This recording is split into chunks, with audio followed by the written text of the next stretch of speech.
Welcome to Human Physiology. Today, we are diving into the fascinating world of the controlling and coordinating systems, specifically focusing on the mode of hormone action. Have you ever wondered how a chemical released in your brain knows exactly which cells to target in your kidneys while ignoring everything else? By the end of this video, you will understand the precise mechanisms that hormones use to communicate with cells, from surface receptors to direct gene activation. Let us get started. To begin, let us imagine broadcasting a radio signal across a city. Only houses with radios tuned to that specific frequency will hear the music. Hormones act exactly like those radio signals. They travel everywhere through your bloodstream, but they only affect target cells that possess the correct antennas, which we call receptors. When a hormone, or ligand, binds to its specific receptor, it induces a conformational change, a physical shift in its three-dimensional shape. This shape change is the critical trigger that activates the receptor. The strength of this binding is called affinity, which ensures precise control over our physiological processes without causing biological chaos. Now that we understand what receptor binding is, let us look at how we can measure it mathematically. The relationship between free hormones, free receptors, and the active complex is described by the dissociation constant, denoted as Kd. Conceptually, this formula helps us quantify exactly how strong the attraction is between the hormone and the cell. In this equation, H represents the concentration of the free hormone in the blood. R represents the concentration of unbound, free receptors. HR represents the concentration of the active hormone receptor complex.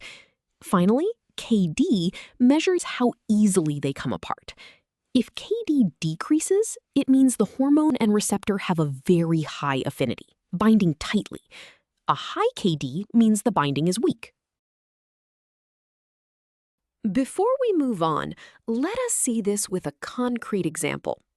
A laboratory is studying a synthetic thyroid hormone.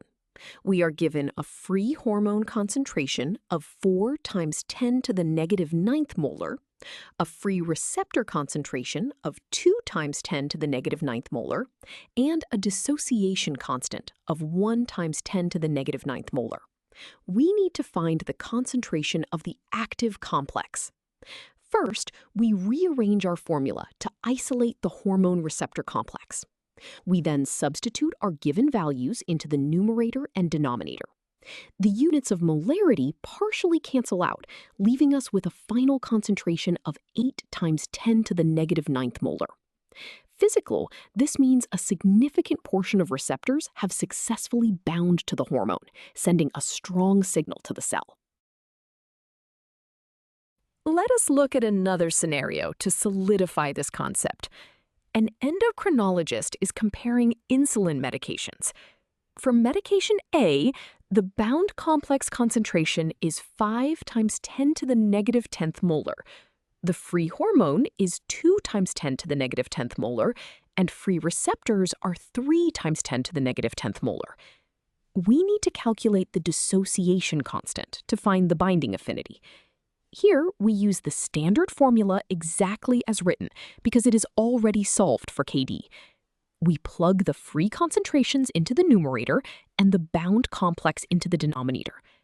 The arithmetic gives us a final dissociation constant of 1.2 × 10⁻⁻⁰ molar. This extremely small number indicates a very high affinity, meaning the drug is highly potent, even at low doses. Having calculated the binding affinity, let us visualize this interaction.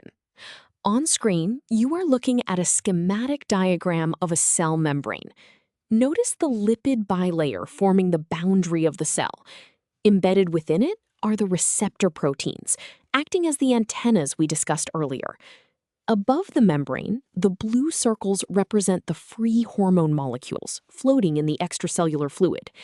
You can see some of these hormones perfectly fitting into the receptor binding sites, forming the hormone receptor complex. The label indicates that this specific tight fit represents a high affinity, which corresponds to the low dissociation constant we just calculated.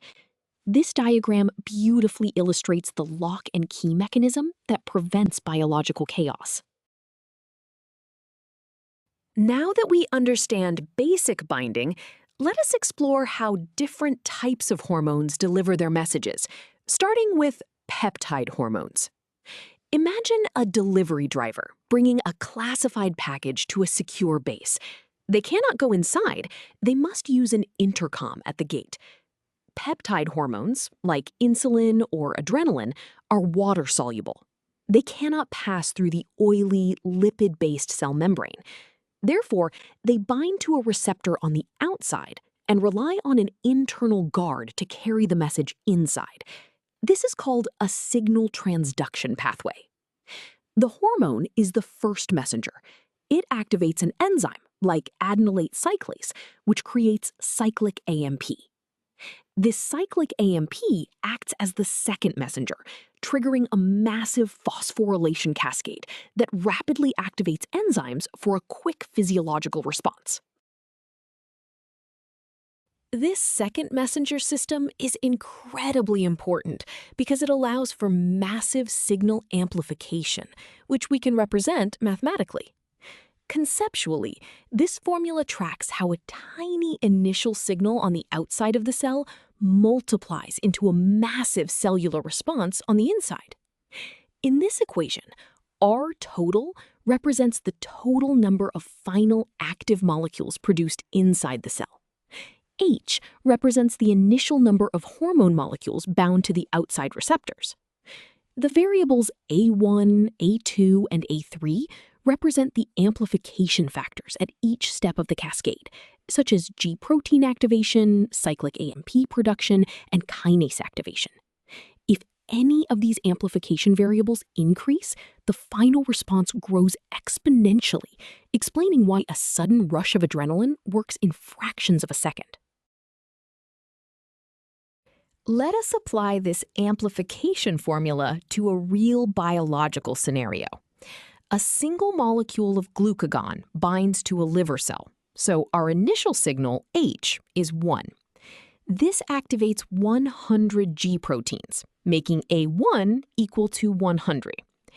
Each G protein produces 500 cyclic AMP molecules, so A2 is 500. Finally, each cyclic AMP activates 10 protein kinases, setting A3 to 10. We need to calculate the total number of active kinases. We substitute these specific amplification factors directly into our cascading equation. By multiplying these numbers together, we track the growth of the signal. The final answer is an astounding 500,000 active kinases. Physically, this demonstrates how just one hormone molecule can rapidly mobilize emergency sugar into your blood. This massive amplification leads us to an important medical application. What happens if we slow down just one step? A patient is given a drug that partially inhibits adenylate cyclase, dropping the cyclic AMP production factor, A2, from 500 down to just 50. All other factors remain unchanged. We want to find the new total cellular response. We use the exact same formula, but substitute the new significantly lower value for the A2 variable. We plug in 50 for the second amplification step and multiply. The new total cellular response is 50,000 active kinases. By comparing this to our previous result, we see the drug reduced the response by a massive factor of 10.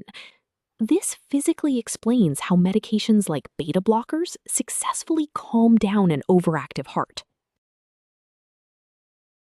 To truly appreciate this multiplication effect, let us look at the cascade visually.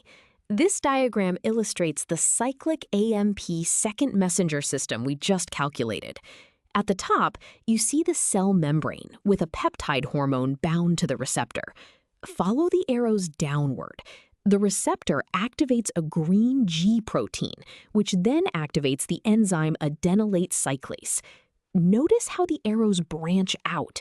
Adenylate cyclase is shown converting ATP into multiple cyclic AMP molecules. These cyclic AMP molecules then branch out further to activate numerous protein kinases, represented by the purple structures. Finally, the massive burst of red arrows at the bottom represents the amplified cellular response. This visual perfectly captures how a single external event snowballs into a massive internal reaction. While peptide hormones rely on second messengers for quick emergencies, steroid hormones take a completely different approach. Imagine a VIP guest with the highest security clearance who walks right past the lobby and straight into the CEO's office to rewrite the rulebook. Steroid hormones, like testosterone and estrogen, are made of cholesterol, making them lipid-soluble. They effortlessly melt right through the fatty cell membrane and enter the cell directly. Their mode of action is called direct gene activation. They bind to intracellular receptors, and this complex travels to the nucleus. There, it acts as a transcription factor, binding directly to DNA to turn specific genes on or off. This initiates the creation of new proteins, allowing the body to make long-term structural changes like muscle growth. Because building new proteins takes time, we can model this slow, steady growth mathematically. Conceptually, this linear rate equation helps us understand how the concentration of the hormone receptor complex directly drives protein production over time. In this formula, P of T represents the total concentration of new proteins produced by the cell at a given time. The symbol K is the synthesis rate constant, which tells us how fast the ribosomes can read the messenger RNA and build the protein. HR is the concentration of the active hormone receptor complex bound to the DNA. Finally, T represents the time elapsed since the gene was activated. If the time increases, or if the amount of bound complex increases, the total amount of protein produced will increase proportionally. Let us see this formula in action with a skeletal muscle cell exposed to testosterone. The concentration of the active complex bound to the DNA is 3 × 10⁻⁶ molar. The synthesis rate constant is 2 per hour. We need to calculate the total concentration of new muscle protein produced after exactly 4 hours. We use our linear protein synthesis rate equation, multiplying the biological rate constant, the complex concentration, and the total time elapsed. We carefully substitute the given values into the equation. The per hour unit of the rate constant cancels out the hours unit of time. The final answer is 24 × 10⁻⁶ molar. Physically, this demonstrates the slow, steady, but incredibly powerful nature of direct gene activation for building muscle mass. Finally, let us look at how we can predict the time required for these cellular changes. An estrogen-responsive cell needs to produce a specific enzyme concentration of 50 × 10⁻⁶ molar to trigger cell division. The bound complex concentration is 5 × 10⁻⁶ molar, and the rate constant is 1 per hour. How many hours will it take? We algebraically rearrange our standard formula to solve for the time variable, T, by dividing both sides by the rate constant and the complex concentration. We plug the target protein concentration into the numerator and the other values into the denominator. The magnitude terms cancel out beautifully. The calculation reveals it will take exactly 10 hours. This physically illustrates why steroid-based medications often take days or weeks to show their full effects. We have covered a tremendous amount of ground today, so let us summarize the most important ideas. First, hormone action relies entirely on receptor specificity and binding affinity. Without the right lock and key, there is no cellular response. Second, water-soluble peptide hormones cannot enter the cell, so they use second messenger systems like cyclic AMP to massively amplify their signal for rapid, short-lived emergencies. Third, lipid-soluble steroid hormones bypass the membrane entirely, binding to intracellular receptors to directly activate genes, causing slow, long-lasting structural changes. You now have a comprehensive understanding of how our controlling and coordinating systems communicate at the molecular level. Excellent work, and keep exploring the wonders of human physiology.